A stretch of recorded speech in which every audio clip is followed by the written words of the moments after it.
Have you ever wondered what it would be like to walk among giants? Picture this, towering sauropods stretching their necks to nibble on the tops of ancient ferns, packs of velociraptors darting through dense forests with razor-sharp claws glinting in the sunlight, and massive tyrannosaurs roaring across vast plains, their thunderous footsteps shaking the ground. For over 160 million years, dinosaurs ruled the Earth, dominating every corner of the planet from scorching deserts to lush wetlands. They were the undisputed kings of the Mesozoic era, evolving into thousands of species, from the tiniest feathered flyers to behemoths weighing as much as a dozen elephants.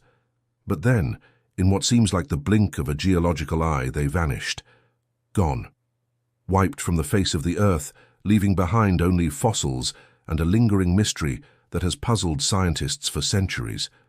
You've likely heard the dramatic tale of a colossal asteroid slamming into the planet 66 million years ago, triggering a cataclysm that ended the age of reptiles. It's a story that's been told in blockbuster movies, school textbooks, and countless documentaries, a single earth-shattering event that sealed their fate. But what if I told you that's not the full picture? What if the truth is far more intricate, involving not just one cosmic punch, but a slow-building storm of environmental chaos, volcanic fury, and ecological pressures that had been brewing for millions of years? In this exploration, we're diving deep into the evidence, uncovering the debates, and revealing the hidden layers of this prehistoric puzzle. By the end, you'll see why the disappearance of the dinosaurs isn't just a tale of sudden doom, but a cautionary story about our own world's fragility. So grab a seat, because this is going to be a journey through time that might just keep you hooked until the very last word. To understand the mystery, we need to start at the beginning, not with the end, but with the rise of these incredible creatures. Dinosaurs first appeared during the late Triassic period, around 237 million years ago, emerging from a lineage of archosaurs, the same group that gave rise to crocodiles and birds. The world back then was a supercontinent called Pangaea, a vast landmass where early dinosaurs like the plateosaurs and primitive theropods began to thrive. These weren't the giants we imagine today. Many were small bipedal predators or herbivores no larger than a modern dog. But they had key advantages: upright postures for efficient movement, possibly warm-blooded metabolisms for sustained activity, and a knack for adapting to changing environments. As Pangaea began to split apart, forming new continents and oceans, dinosaurs diversified explosively. By the Jurassic period, starting about 201 million years ago, sauropods like Brachiosaurus had evolved into colossal herbivores, their long necks allowing them to reach vegetation high above the ground, while predators like Allosaurus honed their hunting skills in pursuit of prey. The landscape was a vibrant mosaic of conifers, cycads, and ferns, with early mammals scurrying in the underbrush, too small and insignificant to challenge the reptilian overlords. Fossils from sites like the Morrison Formation in North America paint a picture of thriving ecosystems, where rivers teemed with life and dinosaurs migrated in herds, much like modern wildebeest. But even in this golden age, change was constant. Species came and went rapidly, with new forms replacing old ones as climates shifted and continents drifted. For instance, the Middle Jurassic is poorly documented, but by the Late Jurassic, around 163 million years ago, stegosaurs with their plated backs and spiked tails roamed alongside advanced ornithopods, early versions of the duck-billed dinosaurs that would later dominate. As we move into the Cretaceous period, beginning 145 million years ago, the story gets even more dynamic. The continents were separating further, creating isolated land masses that fostered unique evolutionary paths. In the early Cretaceous, sauropods persisted, but were joined by new armored ankylosaurs, their bodies covered in bony plates like living tanks. Theropods diversified too, with feathered species hinting at the bird lineage that would survive. But it was the late Cretaceous, from about 100 million to 66 million years ago, that saw the peak of dinosaur diversity, or so it seemed. Sauropods, which had vanished from northern continents for a time, returned via southern routes, bringing titans like Argentinosaurus, possibly the largest land animal ever at over 100 feet long. Ornithopods like the hadrosaurs became the dominant plant eaters, their elaborate crests possibly used for communication in vast herds. Ceratopsians, such as Triceratops with its iconic 3 horns, charged across North American plains, while pachycephalosaurs head-butted rivals in displays of strength. Predators reached their apex with Tyrannosaurus rex, a 40-foot-long beast with jaws capable of crushing bone.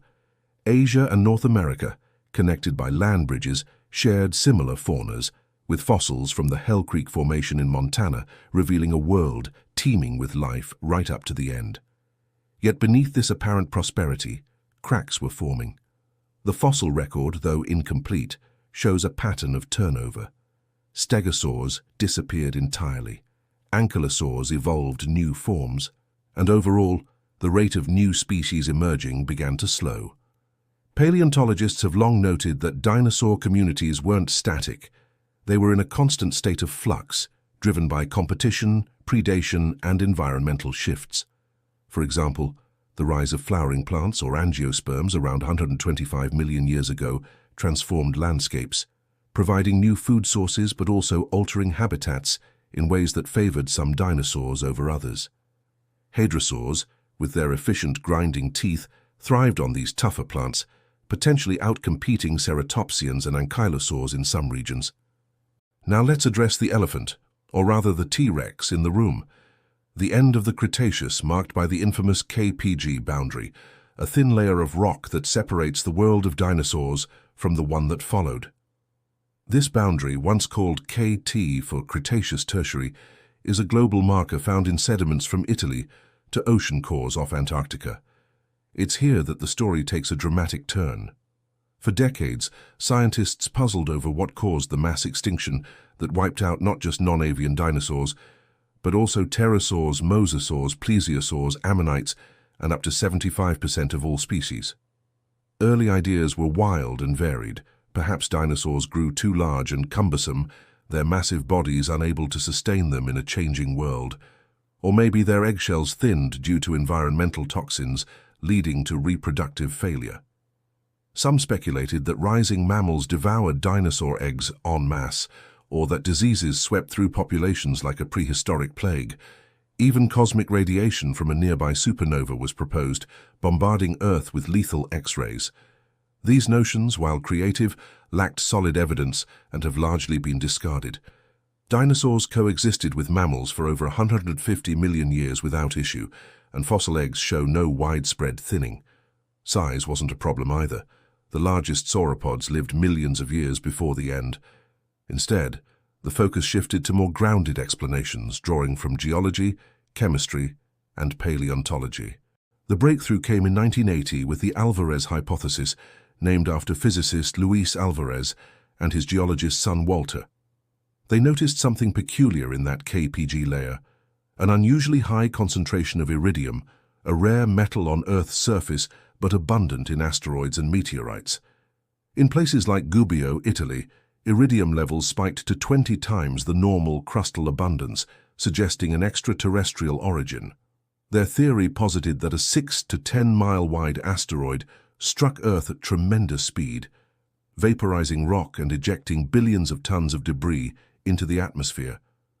This dust cloud would have blocked sunlight for months or even years, halting photosynthesis and collapsing food chains from plankton to apex predators.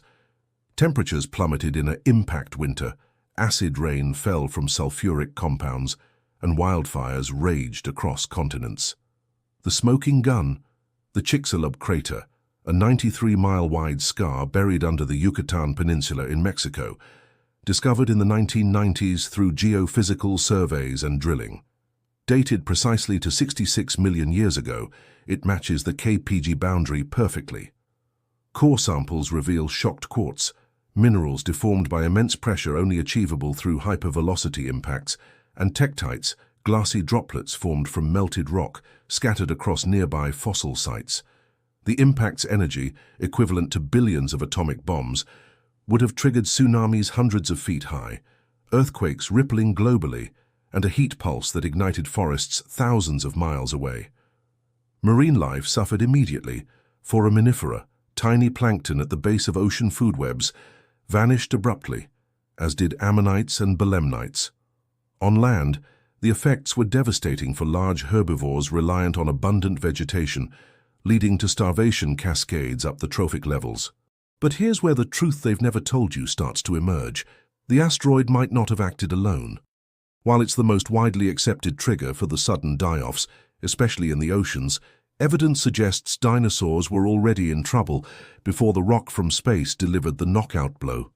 Studies of the fossil record, particularly from North America, where the late Cretaceous is best preserved, show a decline in dinosaur diversity during the final 10 million years of the era. For instance, in the Hell Creek Formation, species richness drops, with fewer new forms appearing and older lineages fading.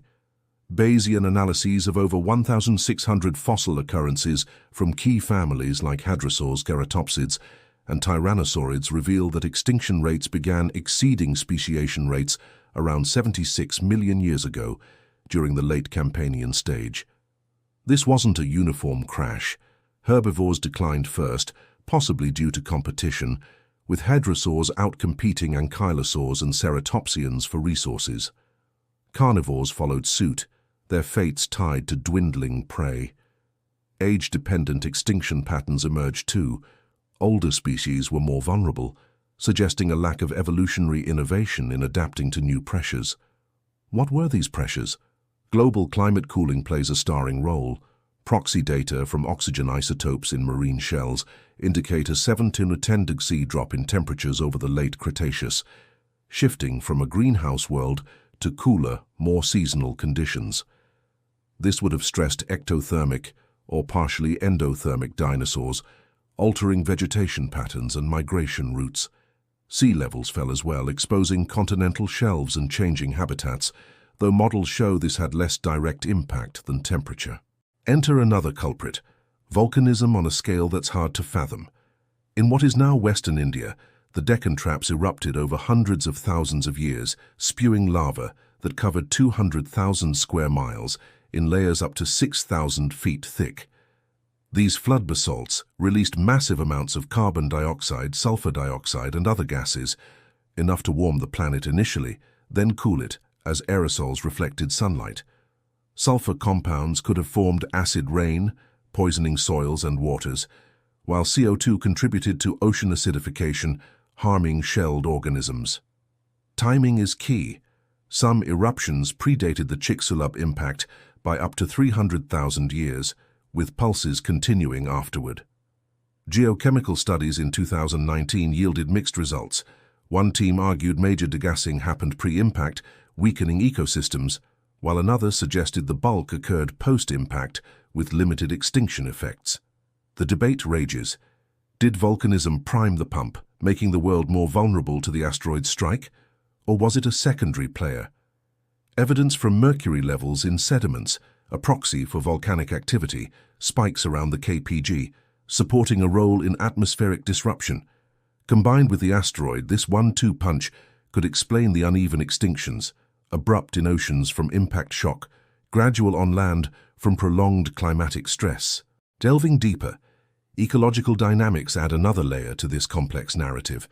Dinosaurs weren't isolated. They were part of intricate food webs. The rise of angiosperms provided diverse but tougher foliage, favoring specialized feeders like hadrosaurs with their battery of hundreds of teeth for grinding. This competition may have reduced diversity among other herbivores, creating bottlenecks. Positive interactions existed too. Ankylosaurs might have facilitated ceratopsian speciation by altering landscapes through foraging, but overall, intraclade rivalry limited innovation. Continental fragmentation isolated populations, reducing gene flow and increasing vulnerability to local extinctions. In Asia, for example, tyrannosaurids like Tarbosaurus dominated, while North America had T. rex. These separations could have amplified declines if environmental changes hit unevenly. And let's not forget the survivors. Birds, descendants of theropods, made it through, likely due to small-size flight and seed-based diets that allowed them to endure food shortages. Crocodilians, turtles, lizards, and mammals, many burrowing or aquatic, fared better. their low metabolic needs and flexible habits shielding them from the worst. This multifaceted view challenges the simplistic asteroid-only story often peddled in popular media. While Chicxulub was undoubtedly catastrophic, releasing energy that darkened skies and froze the planet, the dinosaurs' world was already unraveling. Fossil biases complicate things. The record is patchy, with North America overrepresented and gaps in Africa, South America, and Antarctica. Advanced statistical models like Pyrate help correct for sampling issues, revealing true trends in diversification. Recent studies from New Mexico bolster this, showing stable dinosaur populations right up to the boundary in some locales, suggesting declines weren't universal but regional. Yet, the iridium spike and crater remain irrefutable proof of extraterrestrial involvement. Perhaps the truth they've never told you is that extinctions are rarely singular. They're symphonies of misfortune, where long-term trends meet sudden disasters.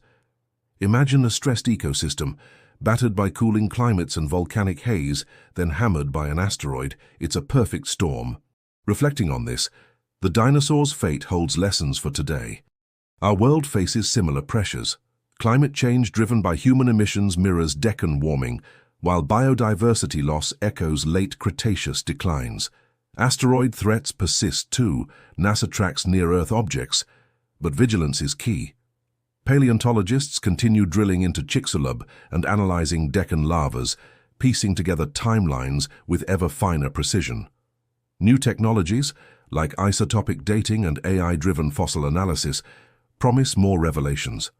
For instance, a 2021 study in Nature Communications used multivariate models to link herbivore drops directly to cooling, quantifying how a 1°C temperature fall could spike extinction risks. Debates persist. Was the decline real or an artifact of incomplete fossils? Some argue diversity held steady until the impact, citing robust populations in certain formations. Others point to multiple impacts, like the Baltish crater in Ukraine, dated just thousands of years before Chicxulub, suggesting a barrage from space. As we wrap up this epic tale, remember that the disappearance of the dinosaurs wasn't just an end, it was a beginning. With the giants gone, mammals rose, evolving into everything from whales to humans. Birds filled the skies, carrying dinosaur legacy in their wings. The truth they've never told you is that this mystery isn't solved. It's an ongoing detective story, blending catastrophe with subtlety.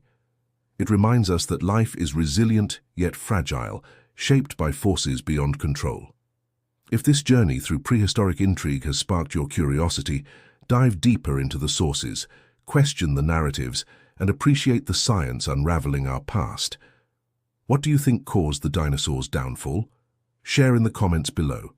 And if you want more uncovers like this, from ancient enigmas to modern marvels, smash that like button, subscribe, and turn on notifications so you never miss an update. Thanks for sticking with me through this odyssey. Your watch time means the world. Until next time, keep wondering about the wonders of our world.